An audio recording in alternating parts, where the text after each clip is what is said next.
ಪ್ರಚಾರವನ್ನ ಮಾಡ್ತಕ್ಕಂಥ ಸಂದರ್ಭದಲ್ಲಿ ಮೊನ್ನೆ ದಿವಸ ಒಂದ್ ಸಭೆಯಲ್ಲಿ ಅವರು ನೋವಿನಿಂದ ಮಾತಾಡ್ತಾರೆ. ಏನು ನೋವಿನಿಂದ ಮಾತಾಡ್ತಾರೆ ಅಂದ್ರೆ, ಏನಪ್ಪಾ ಚುನಾವಣೆ ಸಂದರ್ಭದಲ್ಲಿ ನೀವೆಲ್ಲ ಕೂಡ ರಾತ್ರಿ ಬಂದು ಪ್ರಚಾರ ಮಾಡಿ ಹೋದ್ರಿ, ಕತ್ಲಾದ್ಮೇಲೆ ಬಂದು ಪ್ರಚಾರ ಮಾಡಿದ್ರಿ, ಜಾತಿಯ ಹೆಸರು ಹೇಳ್ಕೊಂಡು ಪ್ರಚಾರ ಮಾಡಿದ್ರಿ, ಹಣದ ಹೊಳೆಯನ್ನು ಹೊರಿಸಿದ್ರಿ. ಆಯ್ತಪ್ಪ, ರಮೇಶ್ ಕುಮಾರ್ ಸೋಲ್ಸ್ಬೇಕು ಅಂತ ತೀರ್ಮಾನ ತಗೊಂಡು ಸೋಲ್ಸು ಬಿಟ್ರಿ, ನನ್ನನ್ನು ಮನೇಲಿ ಕೂರಿಸಿದ್ರಿ. ನೀವು ಗೆಲ್ಲಿಸ್ದಲ್ಲ ಪುಣ್ಯಾತ್ಮ. ನಾನು ಹುಟ್ಟಿನಿಂದ ಬ್ರಾಹ್ಮಣನಾಗಿ ಹುಟ್ಟಿದ್ದೀನಿ. ನಾನೇನು ಬ್ರಾಹ್ಮಣನಾಗಿ ಹುಟ್ಟಬೇಕು ಅಂತ ಅರ್ಜಿ ಹಾಕೊಂಡಿರ್ಲಿಲ್ಲ, ಅಥವಾ ಇವತ್ತು ನನ್ನ ಜಾತಿಯನ್ನ ಬದಲಾವಣೆನೂ ಮಾಡ್ಕೊಳಕ್ಕಾಗಲ್ಲ. ಆದ್ರೆ ನಾನು ಬ್ರಾಹ್ಮಣನಾಗಿ ಹುಟ್ಟಿದ್ರು ಕೂಡ ಆ ಒಕ್ಕಲಿಗರ ಕಸುಬೇನಿದೆ, ತೋಟ ಮಾಡ್ತಕ್ಕಂಥದ್ದು, ವ್ಯವಸಾಯ ಮಾಡ್ತಕ್ಕಂಥದ್ದು, ಕುರಿ ಮೇಯಿಸೋದು, ದನ ಮೇಯಿಸೋದು, ಕೋಳಿ ಮೇಯಿಸೋದು, ಇವೆಲ್ಲ ನಾನು ಮಾಡ್ತಾ ಇದ್ದೀನಪ್ಪ ಇವತ್ತು. ಆದ್ರೆ ನೀವು ಜಾತಿ ಹೆಸರು ಹೇಳ್ಕೊಂಡು ಬಂದ್ರಲ್ಲ ಪುಣ್ಯಾತ್ಮ, ಆತನ ಕಸಬೇನಪ್ಪ. ಇವತ್ತು ಏನ್ ಕಸಬ್ ಮಾಡ್ತಾ ಇದ್ದಾನೆ? ನಾನವತ್ತು ಶ್ರಮ ವಹಿಸಿ ಬೆವರು ಸುರಿಸಿ ಈ ಕ್ಷೇತ್ರದ ಅಭಿವೃದ್ಧಿ ಮಾಡಿದೆ. ನಂದೇ ಆದಂತ ಕನಸನ್ನು ಇಟ್ಕೊಂಡು ಈ ಕ್ಷೇತ್ರವನ್ನು ಅಭಿವೃದ್ಧಿ ಮಾಡಿದೆ. ನನ್ನ ರೈತಾಪಿ ವರ್ಗಕ್ಕೆ ನನ್ನಿಂದ ಏನಾದ್ರೂ ಕನಿಷ್ಠ ಸಹಾಯ ಆಗ್ಬೇಕು ಅಂತೇಳಿ ದೊಡ್ಡ ಹೋರಾಟವನ್ನೇ ಮಾಡಿ KC ವ್ಯಾಲಿ, HN ವ್ಯಾಲಿ ನೀರನ್ನು ತಂದೆ ಈ ಜಿಲ್ಲೆಗೆ. ಇವತ್ತು ಅದ್ಯಾವುದು ಕೂಡ ಬರ್ತಾ ಇಲ್ವಲ್ಲಪ್ಪ, ಕೆರೆಗಳೆಲ್ಲ ಬತ್ತೋಗಿದೆಯಲ್ಲಪ್ಪ. ಅವತ್ತು ರಾತ್ರಿ ಬಂದು ನೀವು ಪ್ರಚಾರ ಮಾಡಿದ್ರಲ್ಲ ಜಾತಿ ಹೆಸರಿನಲ್ಲಿ, ಇವತ್ತು ನೀವೆಲ್ಲ ಎಲ್ಲೋಗಿದ್ದೀರಪ್ಪ, ಏನಾಗಿದ್ದೀರಿ ಕೇಳ್ರಪ್ಪ ನೀವು ಅಂತ ಹೇಳಿದ್ರೆ 36 ನಿಮಿಷ ಇದೆ ಅದು ಮಾತಾಡಿರೋದು. ಕೇವಲ 13 ಸೆಕೆಂಡ್ ಅವರು ಏನು ಆ ಒಕ್ಕಲಿಗ ಪದನ ಬಳಸಿರೋದನ್ನ ಮಾತ್ರ ತಿರುಚಿ ಅದನ್ನ ಸೋಷಿಯಲ್ ಮೀಡಿಯಾದಲ್ಲಿ, ಸಾಮಾಜಿಕ ಜಾಲತಾಣಗಳಲ್ಲಿ ಒಂದ್ ರೀತಿಯ ವ್ಯವಸ್ಥಿತವಾಗಿ ಅಪಪ್ರಚಾರವನ್ನ ಮಾಡ್ತಾ ಇದ್ದಾರೆ. ಅರ್ಥ ಮಾಡ್ಕೊಳ್ಬೇಕು ನೀವು. ಕಾಂಗ್ರೆಸ್ ನಲ್ಲಿರ್ತಕ್ಕಂಥ ನಾವುಗಳು ಅರ್ಥ ಮಾಡ್ಕೊಳ್ಬೇಕು. ಕಾಂಗ್ರೆಸ್ ನಲ್ಲಿರ್ತಕ್ಕಂಥ ಒಕ್ಕಲಿಗರು ಇದು ಯಾವ ರೀತಿ ಅವರು ಎಷ್ಟು ಬುದ್ಧಿವಂತಿಕೆ ಉಪಯೋಗಿಸಿ, ಇದು ಬುದ್ಧಿವಂತಿಕೆ ಅಂತ ಹೇಳ್ಬೇಕಾ, ಅವರ ಕುತಂತ್ರದ ಬುದ್ಧಿ ಅಂತ ಹೇಳ್ಬೇಕಾ, ಅಥವಾ ಕೈಲಾಗದೆ ಇರೋರು ಮೈ ಪರ್ಚ್ಕೊಂಡ್ರಲ್ಲ ಆ ರೀತಿ ಅಂತ ಹೇಳ್ಬೇಕಾ? ಒಬ್ಬ ಈ ಕ್ಷೇತ್ರದ ಮಾಜಿ ಶಾಸಕರಾಗಿ ಈ ಕ್ಷೇತ್ರದ ಅಭಿವೃದ್ಧಿಯ ಬಗ್ಗೆ ತಮ್ಮದೇ ಆದಂತ ಕನಸನ್ನು ಇಟ್ಕೊಂಡವ್ರು ನಿಮ್ಮನ್ನು ಪ್ರಶ್ನೆ ಮಾಡಿದ್ರೆ ತಪ್ಪಾಗಾರೆ. ಹಂಗಾರೆ ನಿಮ್ಮನ್ನ ಯಾರನ್ನೂ ಪ್ರಶ್ನೆನೇ ಮಾಡಬಾರ್ದು. ಒಬ್ಬ ವ್ಯಕ್ತಿಯ ವಿರುದ್ಧ ಟೀಕೆ ಮಾಡಿದ್ರೆ ಅದಕ್ಕೆ ಜಾತಿ ಬಣ್ಣ ಕಟ್ತೀರಿ. ಜಾತಿ ಹೆಸರು ಹೇಳ್ಕೊಂಡು ಓಟ್ ಕೇಳಿದಂತವ್ರಿಗೆ ಎಲ್ಲಿದ್ದೀರಪ್ಪ ಬಂದು ಕೇಳಿ, ಬಂದು ನೀವೆಲ್ಲ ಎಲ್ಲೋಗಿದ್ದೀರಿ ಅಂತ ಕೇಳಿದ್ರೆ ಅದಕ್ಕೆ ಜಾತಿ ಬಣ್ಣ ಕಟ್ತೀರಿ. ಏನ್ ಮಾಡ್ಬೇಕು? ಇವತ್ತು ಅಭಿವೃದ್ಧಿ ಕೆಲಸ ಮಾಡಿದ್ರು ಬೆಲೆ ಇಲ್ಲ, ಅಭಿವೃದ್ಧಿ ಕೆಲಸ ಮಾಡಲಿಲ್ಲ ಅಂತ ಪ್ರಶ್ನೆ ಕೇಳಿದ್ರು ಅದಕ್ಕೆ ಜಾತಿ ಬಣ್ಣ ಕಟ್ತೀರಿ. ಏನಿದ್ರ ಉದ್ದೇಶ ಏನು? ಎಲ್ಲಿಗೆ ತಗೊಂಡು ಹೋಗ್ತಾ ಇದ್ದೀರಿ ಪ್ರಜಾಪ್ರಭುತ್ವ ವ್ಯವಸ್ಥೆಯನ್ನ? ಎಲ್ಲಿಗೆ ತಗೊಂಡು ಹೋಗ್ತಾ ಇದ್ದೀರಿ? ಯಾಕೆ ನಿಮಗೆಲ್ಲ ಅಧಿಕಾರ ಕೊಡೋದು? ಜನರ ಸೇವೆ ಮಾಡಬೇಕು, ಈ ಕ್ಷೇತ್ರದ ಅಭಿವೃದ್ಧಿ ಮಾಡಬೇಕು ಅಂತ ಕೊಡೋದು. ಇವತ್ತು 11 ತಿಂಗಳಾಯ್ತಪ್ಪ ಶಾಸಕರನ್ನ ಗೆಲ್ಸಿದ್ರಿ. ಎಷ್ಟು ಸಾರಿ ವಿಧಾನಸಭೆಯಲ್ಲಿ ಮಾತನಾಡಿದ್ದಾರೆ ಈ ಕ್ಷೇತ್ರದ ಅಭಿವೃದ್ಧಿ ವಿಚಾರದಲ್ಲಿ, ರೈತರ ವಿಚಾರದಲ್ಲಿ. ಹೋಗ್ಲಿ, ಎಲ್ಲಾದ್ರೂ ಕೂಡ 11 ತಿಂಗಳಲ್ಲಿ ಅಭಿವೃದ್ಧಿ ಕೆಲಸ ಮಾಡಿದ್ದಾದ್ರೂ ಇದೆಯಾ? ಅವ್ರು ಏನಾದ್ರೂ ಕೂಡ ಅಭಿವೃದ್ಧಿಯ ವಿಚಾರದಲ್ಲಿ ಬಂದು ಈ ಕ್ಷೇತ್ರದಲ್ಲಿ ಓಡಾಡಿ ಆ ಗುದ್ಲಿ ಪೂಜೆನೋ ಉದ್ಘಾಟನೆನೋ ಮಾಡಿದ್ರೆ ಅದು ಅವತ್ತು ರಮೇಶ್ ಕುಮಾರ್ ಸಾಹೇಬ್ ಶಾಸಕರಾಗಿದ್ದಾಗ ತಂದಿದ್ದಂತ ಅನುದಾನಗಳಿಗೆ ಗುದ್ಲಿ ಪೂಜೆ ಉದ್ಘಾಟನೆ ಮಾಡಿದ್ರೆ ಬಿಟ್ರೆ ಇವರು ಒಂದೇ ₹1 ತರಕ್ ಸಾಧ್ಯ ಆಗ್ಲಿಲ್ಲ.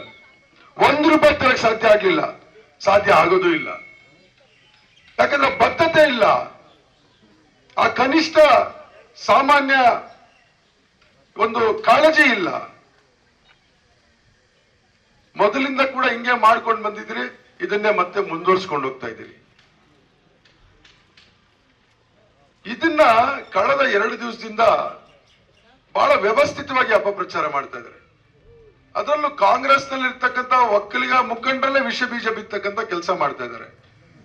ನಾನು ಕೂಡ ಇವತ್ತು ಕಾಂಗ್ರೆಸ್ ಪಕ್ಷದಲ್ಲಿ ಇದ್ಕೊಂಡು ಒಕ್ಕಲಿಗ ಜಾತಿಗೆ ಸೇರಿದವನಾಗಿ ಏನಪ್ಪಾ ಏನ್ ಮಾತಾಡಿದ್ರೆ ಏನು ಅಂತ ನಿನ್ನೆ ರಾತ್ರಿ ನಾನು ತರಿಸಿ 36 ನಿಮಿಷನೂ ಕೇಳಿದೆ. ಅದನ್ನ 36 ನಿಮಿಷನೂ ಕೇಳಿದ್ದೀನಿ. ಮತ್ತೆ ಅವರು ಎಡಿಟ್ ಮಾಡಿ ತಿರುಚಿ ಕಳಿಸಿದಂತ 13 ಸೆಕೆಂಡ್ ಕೇಳಿದ್ದೀನಿ. ಒಕ್ಕಲಿಗ ಜಾತಿಯ ಬಗ್ಗೆ ಅವ್ರು ಮಾತನಾಡಿಲ್ಲ. ಒಕ್ಕಲಿಗ ಅಂತ ಹೇಳ್ಕೊಂಡು ಬಂದ್ರಲ್ಲಪ್ಪ, ಒಕ್ಕಲಿಗ ಜಾತಿ ಹೆಸರಲ್ಲಿ ಓಟ್ ಕೇಳಿದ್ರಲ್ಲಪ್ಪ. ನನ್ ಕಸ್ಬೇನು ಇವತ್ತು ಅವ್ರ ಕಸ್ಬೇನು? ಇವತ್ತು ಈ ಕೆರೆಗಳೆಲ್ಲ ಬತ್ತೋಗ್ತಾ ಇದೆಯಲ್ಲ, ಎಲ್ಲಿದ್ದೀರಪ್ಪ ಬಂದ್ರಪ್ಪ ಅಂತ ಕೇಳಿದ್ರು. ನೋವಿನಿಂದ ಹೇಳಿರೋ ಮಾತು. ಇದನ್ನ ನಾವು ಅರ್ಥ ಮಾಡ್ಕೊಳ್ಬೇಕು. ಈ ರೀತಿಯ ವ್ಯವಸ್ಥಿತ ಏನ್ ಅಪಪ್ರಚಾರ ಮಾಡ್ತಾ ಇದಾರೆ, ಇದಕ್ಕೆ ತಕ್ಕ ಉತ್ತರ ಯಾರು ಕೊಡ್ಬೇಕು ಅಂದ್ರೆ, ಯಾರು ರಮೇಶ್ ಕುಮಾರ್ ಅವರನ್ನ ಜಾತಿಯ ಹೆಸರಲ್ಲಿ ನೋಡಿದೆ, ರಮೇಶ್ ಕುಮಾರ್ ಅವರು ಜಾತಿಯನ್ನು ಮೀರಿ ಬೆಳೆದಂತ ಒಬ್ಬ ನಾಯಕರು, ಅವ್ರ ಜೊತೆಗೆ ನಾವ್ ಇರ್ಬೇಕೆ ವಿನ ನಮ್ಮ ಜಾತಿಯವರ ಅಭ್ಯರ್ಥಿಯಾಗಿ ನಿಂತಿದ್ದಾರಲ್ಲ ಅವ್ರ ಜೊತೆಗೆ ನಿಲ್ಬಾರ್ದು ಅಂತೇಳಿ ರಮೇಶ್ ಕುಮಾರ್ ಜೊತೆಗೆ ನಿಂತಿರ್ತಕ್ಕಂಥ ಒಕ್ಕಲಿಗ ಮುಖಂಡರು ಯೋಚನೆ ಮಾಡಬೇಕು.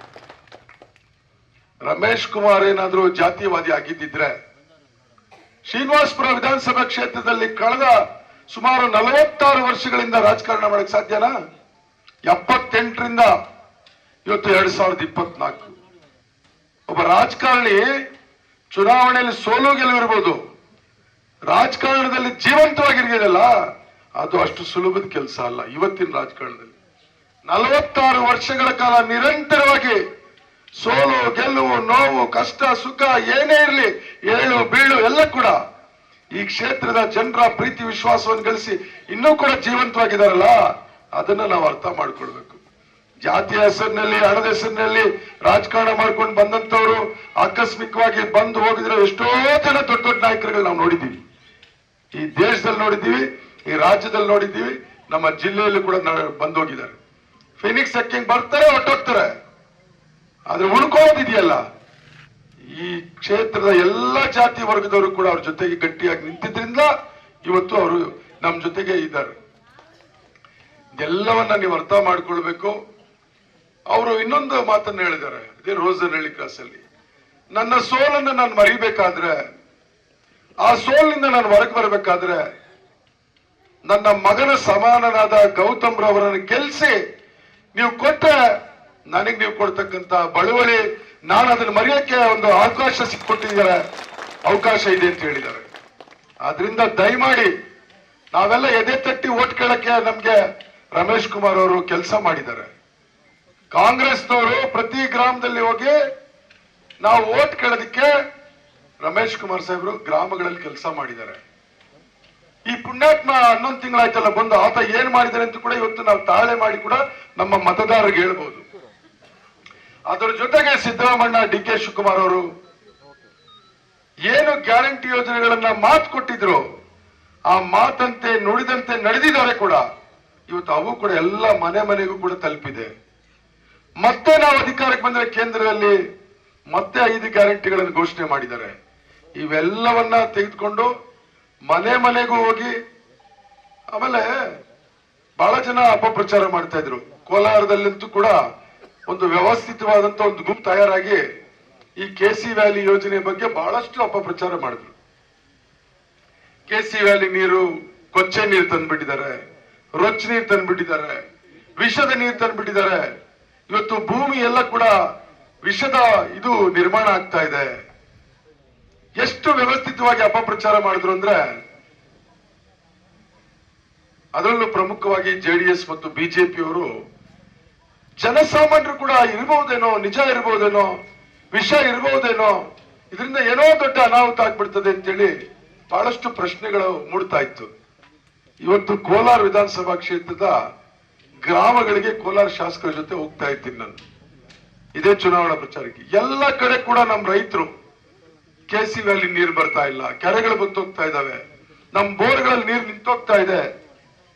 ದಯಮಾಡಿ ನೀವು ಸಂಬಂಧಪಟ್ಟಂತ ಇಲಾಖೆ ಅಧಿಕಾರಿಗಳಿಗೆ ಮಾತಾಡಿ ಮತ್ತೆ ನೀರು ಕೊಡಿಸಿ ಅಂತ ಕೇಳ್ತಾರೆ. ನಾವು ಪ್ರಶ್ನೆ ಕೇಳಿದ್ವಿ, KC ವ್ಯಾಲಿ ನೀರು ತಂದ್ವಿ ರಮೇಶ್ ಕುಮಾರ್ ಸಾಹೇಬ್ರು ನಾವೆಲ್ಲ ಸೇರಿ, ಆ ನೀರು ತಂದ್ರೆ ಅದು ವಿಷ ಇದೆ, ಅದರಿಂದ ಬೆಳೆ ನಷ್ಟ ಆಗ್ತಾ ಇದೆ, ಬೆಳೆದಂತ ಬೆಳೆಗಳಿಗೆ ರೋಗ ಬರ್ತಾ ಇದೆ ಅಂತೆಲ್ಲ ಅಪಪ್ರಚಾರ ಮಾಡಿದ್ರಲ್ಲಪ್ಪ. ಹೋಗ್ಲಿ ಬಿಡಿ, KC ವ್ಯಾಲಿ ನೀರೇ ಬರೋದು ಬೇಡ ಅಂದ್ರೆ, ಅಣ್ಣ ಅವ್ರು ಯಾರೋ ಸುಳ್ಳು ಅಪಪ್ರಚಾರಗಳು, ಅವರೆಲ್ಲ ರಾಜಕೀಯ ಉದ್ದೇಶಕ್ಕೆ ಮಾಡಿದಂತ ಪ್ರಚಾರಗಳು. ನಾವು ರೈತರು ಯಾರು ಕೂಡ ಪ್ರಚಾರ ಮಾಡ್ಲಿಲ್ಲ, ಅಪಪ್ರಚಾರ ಮಾಡ್ಲಿಲ್ಲ. ರಾಜಕೀಯ ಪಕ್ಷಗಳಿಂದ ರಾಜಕೀಯ ಮುಖಂಡರು ಅವ್ರ ಸ್ವಾರ್ಥಕ್ಕೋಸ್ಕರ ಮಾಡಿದ್ದು. ದಯಮಾಡಿ ನೀರು ಕುಡಿ ಅಂತ ಕೇಳ್ತಾರೆ.